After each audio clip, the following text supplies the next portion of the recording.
Hello, mCLASS intervention users. My name is Linda, and I'm a member of the educational support team at Amplify. I'm here to help you get mCLASS intervention started at your school. Prior to this module, you learned about mCLASS intervention and how it works. Today, you'll learn more about how mCLASS intervention fits into your intervention framework, choose your intervention coordinator, and set up your benchmark windows. When we say intervention services, we mean the way intervention is managed and run at your school. We're phrasing this as intervention services because we're referring to the different ways we serve students, depending on their skills and deficits and content or behavior areas. For today's session, we will focus only on reading intervention services. First, let's take a look at your existing intervention services and how mCLASS intervention will fit in. Before we get started, let's reflect on what you did last year, before you had mCLASS intervention. What was your approach to reading intervention prior to mCLASS intervention? Which programs did you use? How did you determine which students received which interventions? Let's record your responses on page 1 of your handout. Take a moment to pause the video if you need time.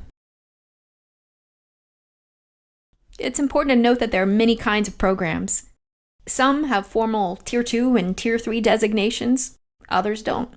Some purchases, some cobbled together, some are really supplements, but they're used for intervention. And there are just different programs for different student needs. Some of you mentioned the concept of tiers. As many of you know, many advocate for having multiple tiers of instruction.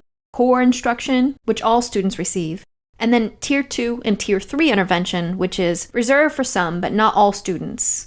So let's first define some of these different categories before we describe how they look in each tier of instruction and intervention. Student profile is the student's reading level and risk profile, which indicates the level of support needed to reach benchmark. Scope of instruction is the content of the instruction or intervention. Delivery mode is how the instruction is taught, whether whole or small group, with an instructor or online. Group size is how many students per group. Frequency and dose refer to how often per week students receive the instruction and for how many minutes per day. The duration of the instruction generally refers to how many weeks the instruction lasts. Let's see how these are different in terms of who fits in each tier and what the instruction looks like. Later, we'll also provide examples of different curriculum programs that fit into each tier. For now, let's just discuss how each category differs under a different tier. As you know, all students receive Tier 1 core instruction. This is where grade-level content is delivered to all of your students, typically via whole class and small group rotations. For some students, Tier 1 instruction is not enough. They need additional instruction on below grade level or previously taught grade level content if there's any chance for them to catch up. You identify these students with screeners such as mCLASS Dibbles. They have usually been identified with a below benchmark or well below benchmark risk profile. Tier 2 intervention is usually taught in small groups of 4 to 5 students, 3 to 5 times a week, for a 30-minute session.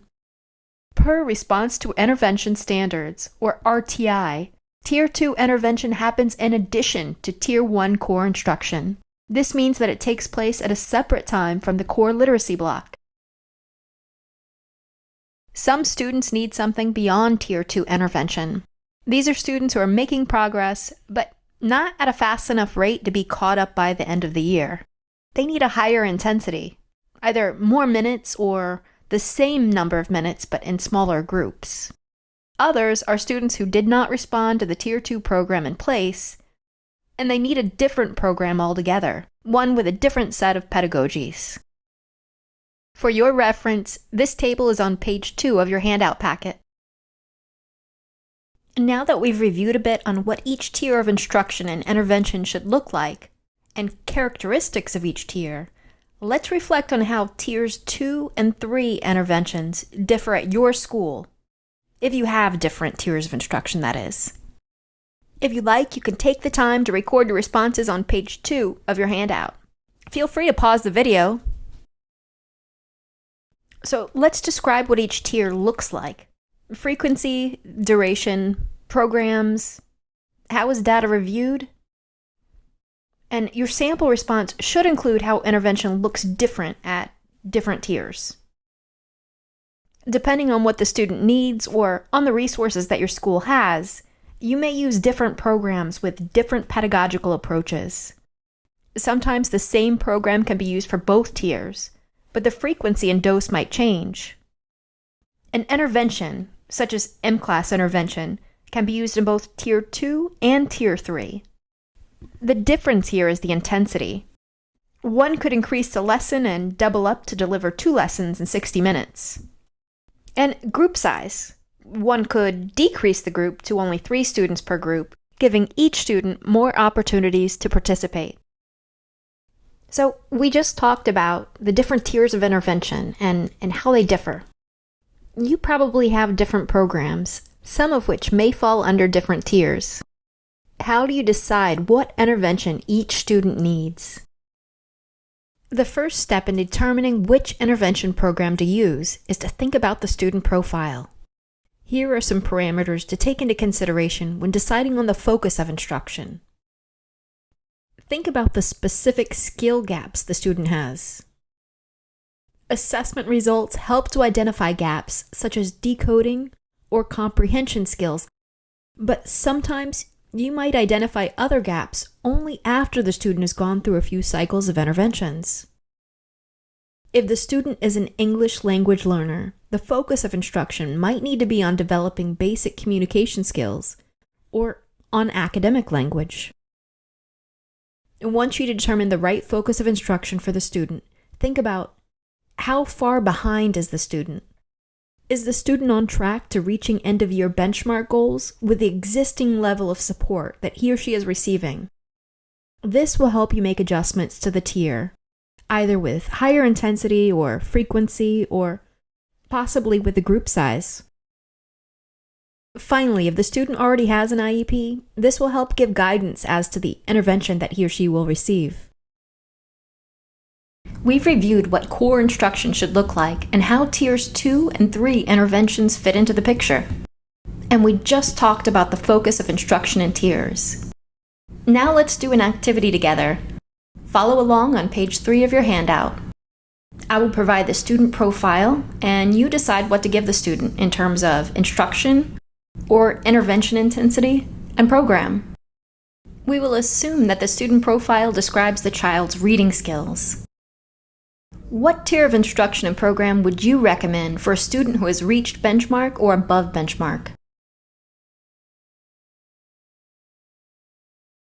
Students who have reached benchmark or above benchmark will most likely continue on their trajectory to reaching EOY goals with just the regular Tier 1 core instruction.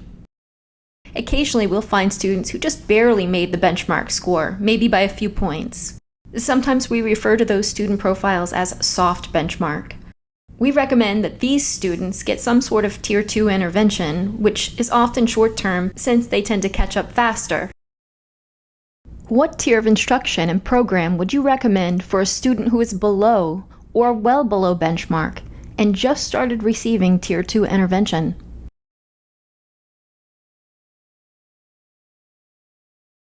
We need to give these students a few weeks of Tier 2 intervention and see how they respond. Tier 2 intervention should be a program in addition to their core literacy program, such as mCLASS intervention, in small groups of 5 students for 30 minutes daily. Note that 5 students is recommended, but you can put up to 6 students in a group, especially if the instructor is experienced.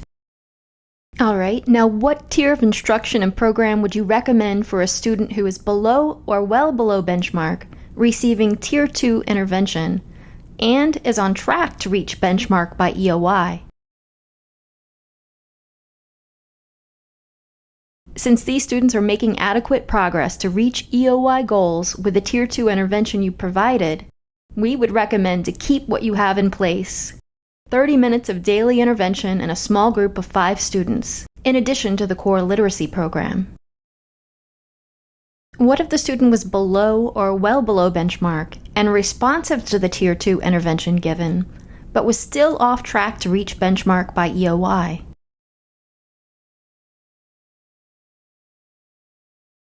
If the data show that the student is making growth but not fast enough to catch up to reach EOI goals, we would adjust the intervention to Tier 3 and either lower the number of students per group to 3 students, which gives each student more opportunities to practice and receive teacher feedback, or increase the intervention time to 60 minutes daily. What if the student was below or well below benchmark and not responsive to the Tier 2 intervention provided?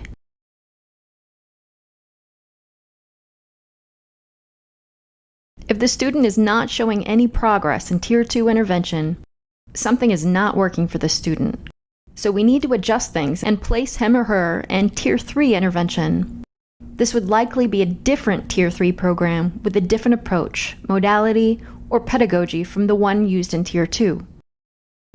What tier of instruction and program would you recommend for an English language learner student who is below or well below benchmark, just started receiving Tier 2 intervention, and needs oral language development?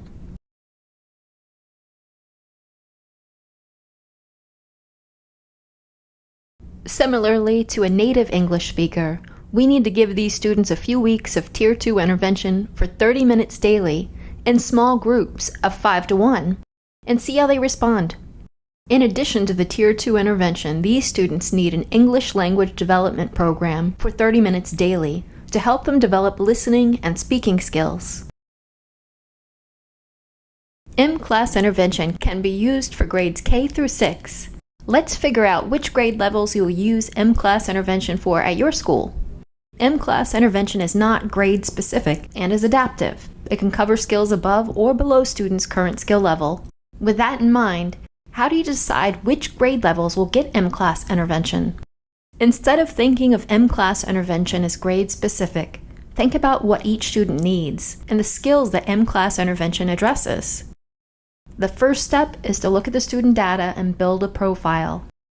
Use the table from the activity we just finished to help guide you in choosing the right tier of instruction and program for each student profile at your school. Look at the skills and focus of each program you have and determine which is the most appropriate for each student profile. Recall that the mCLASS intervention continuum focuses on beginning reading skills such as phonological awareness and early decoding skills, and goes all the way to fluency and reading comprehension. Other programs you have may also span several grade levels.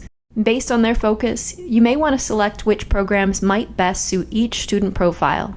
Some programs may focus on early phonological awareness and decoding skills. These will be appropriate for K through 2 or K through 3 students. Others may focus only on reading comprehension, which may be more appropriate for students who already have decoding skills, such as in grades 2 or 3 or above. Here is an example of how one school integrated mCLASS intervention into its intervention program. You can find this on page 4 of your handout. Let's focus on the lower grades first. This school uses core knowledge language arts for kindergarten through 3rd grade for Tier 1 core instruction in literacy and Lexia and Boost as supplements to the core. They have a couple of time blocks on Tuesday and Thursday when they're not doing specials, music or PE or art, and that's when they fit Lexia and Boost in their schedule. mCLASS intervention and Mondo's oral language program are used for Tier 2 interventions. These interventions are in addition to the Tier 1 core instruction and take place outside of the core literacy block. You see that the school was very specific in the student profiles that qualify for each of these 2 intervention programs so that students get the right intervention. Students who need support with reading skills are placed into mCLASS intervention. Those who need extra support on developing their oral language skills are placed into Mondo's oral language program, sometimes in addition to receiving mCLASS intervention if their profile shows a need for Tier 2 intervention in reading and in oral language development. Students who are not responsive to Tier 2 interventions are placed in Tier 3 intervention. Tier 3 intervention can mean several different things. For students who are responsive to mCLASS intervention but need higher intensity to stay on track or to accelerate their learning, Tier 3 could mean smaller group size of 3 students, or receiving 1 hour of mCLASS intervention daily instead of the regular 30-minute mCLASS intervention lesson. For students who are not responsive to mCLASS intervention and are not making enough progress, an alternate program, such as the LIPS, might be implemented. At this school, there's only one intervention teacher trained on the Linda Mood program, as only a few students qualify for this program. For the upper grades, students receive Core Knowledge Language Arts for Tier 1 core instruction in literacy and Lexia as a supplement to the core. mCLASS intervention is used for Tier 2 interventions and takes place outside of the core literacy block. mCLASS intervention addresses the decoding and comprehension skills that students in grades 4 through 6 need. Students who are not responsive to mCLASS intervention are placed in Tier 3 intervention. In this school, Tier 3 intervention for grades 4 through 6 is a replacement program. Read 180 replaces Core Knowledge Language Arts for students in grades 4 through 6 who receive Tier 3 intervention. We've laid the foundation for intervention services and talked about the different tiers of instruction, programs, and building student profiles to determine which tier and programs might best suit students' individual needs. Let's discuss a few common pitfalls to managing and running intervention services. Small group instruction counts as intervention. All students should get differentiated instruction that matches their skill needs, whether they are behind or advanced. Small group instruction that happens in the core literacy block should not count as an intervention, as all students should get the support. A Tier 2 or 3 intervention should take place in addition to whatever takes place in the core literacy block. A student is placed in Tier 3 without first implementing Tier 2 intervention. Students must first start with a Tier 2 intervention.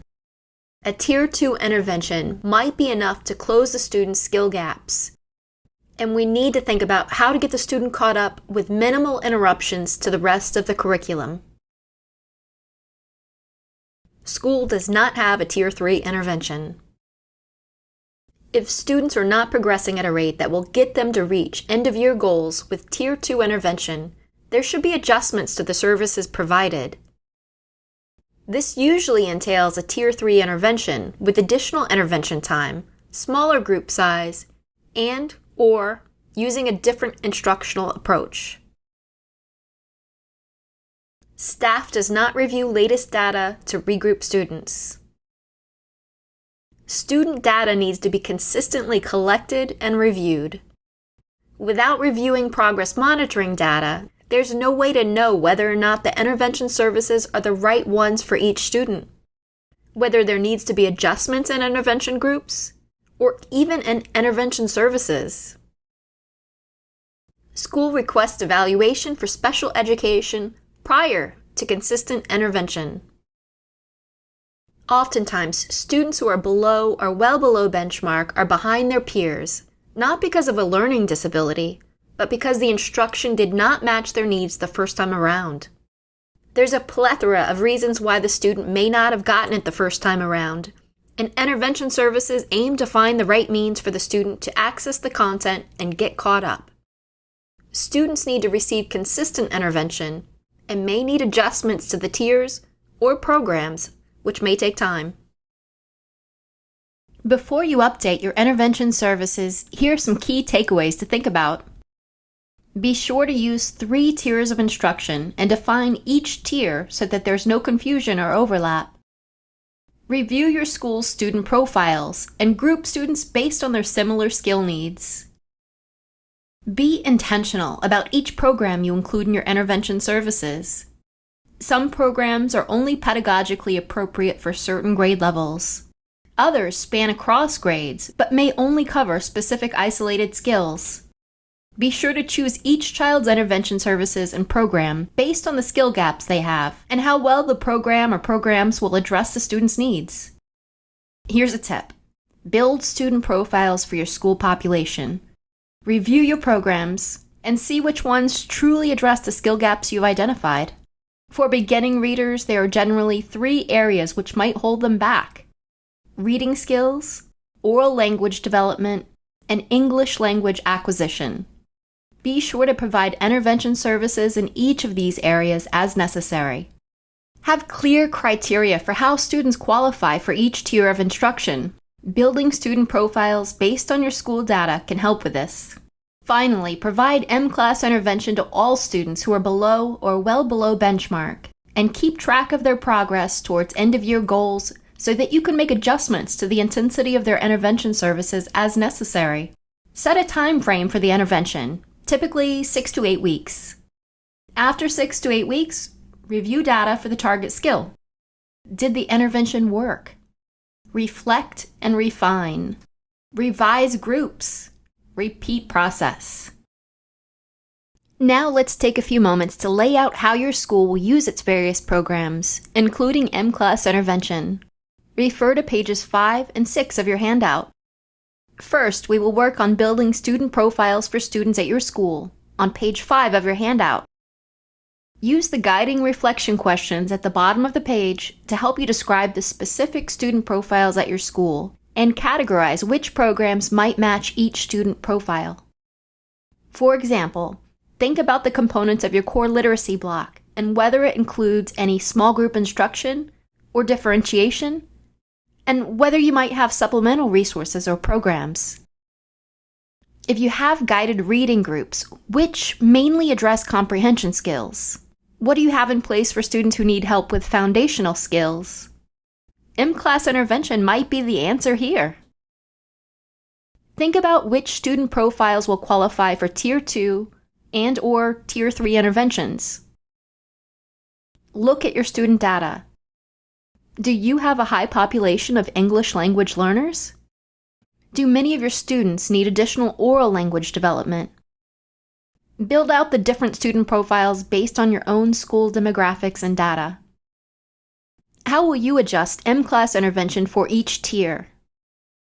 Will you use mCLASS intervention for specific grade levels? What other programs and interventions will you use for Tier 2 and 3? When will you use mCLASS intervention versus the other programs? So for instance, if you have certain types of skills that need to be developed. Once you've developed your student profiles, think about the programs that you have access to. Think about these profiles and students' needs and what each program addresses. We need to have clarity and be intentional about when to use what program. All right, now let's go to page 6 of your handout. Articulate how your programs might dovetail together. For example, might one program strongly focus on comprehension skills? If so, this program might not be enough to target students whose profiles show a need for skills-based instruction. Or, you may have a program that is best taught one-on-one. This might be great for students who were not responsive to Tier 2 intervention and need a different approach. Lay out how your school will use mCLASS intervention and other programs you have in place. This table should help you get a picture of what your intervention services look like for each tier of instruction. Our next step in this module is to determine who will serve as your intervention coordinator. Why might you want to have someone serve as an intervention coordinator? You're probably familiar with the saying, "There are too many cooks in the kitchen." The schools that get the best results with mCLASS intervention have concluded they need to have one person in charge of coordinating and planning for their team.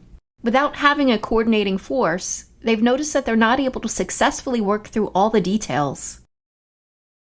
Here are some of the intervention coordinator's responsibilities. We have modules that will take the intervention coordinator through each one of these steps. Create a launch plan to get mCLASS intervention going. There will be important details that we will discuss to set up mCLASS intervention. Determine which students qualify for mCLASS intervention. What skill profiles will qualify students? Group students using the mCLASS intervention software. Scheduling.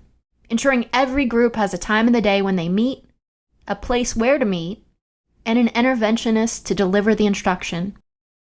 Scheduling progress monitoring and ensuring that progress monitoring gets done so that the algorithm can generate the next mCLASS intervention. Help interventionists troubleshoot any issues. So think about your staff. Who might have these skills to run the show? Our last task for today is to set up benchmark windows and choose a start and end date for mCLASS intervention. How long are your district's testing windows? Why do you think it might be in your advantage to setting a shorter testing window for your school? One important reason is just to get it done and completed as soon as possible so that interventions can start with fresh data. Let's not waste time. Let's get intervention services up and running. Let's set school-specific benchmark windows in order to maximize the runway your students will get to catch up. Here's some guidelines and options that we recommend. District-set benchmark windows are usually 3 to 4 weeks. We recommend to shorten the window to 7 to 10 days for DIBELS and 3 days for mCLASS intervention assessments and any makeup assessments for students who are absent. This gives the intervention coordinator a few days to group students and adjust schedules, and start mCLASS intervention as early as possible. In short, start beginning of year assessments as early as possible to begin intervention. Start end of year assessments as late as possible to maximize students' time in intervention, to give the intervention coordinator a few days to group and schedule. And get mCLASS intervention started no later than 2 weeks upon completion of your assessments. Let's go to page 7 of your handout and set up your benchmark assessment dates and determine when intervention will start and end. Alright, so what are our next steps? Here's what we suggest. Finish your graphic organizer that illustrates where mCLASS intervention and other programs will be used. Pick your intervention coordinator. Make sure everyone at your school knows who this person is. Make sure you set benchmark windows that give you a long enough runway to serve as many kids as possible for as long as needed in the year. Share what you've produced with your intervention coordinator and have him or her continue planning out the details to get mCLASS intervention up and running. And remember, you're not alone in this. If you need any help at all, please contact our pedagogical support team at 1-800-823-1969. You might even talk to me. You can also email us at edsupport@amplify.com.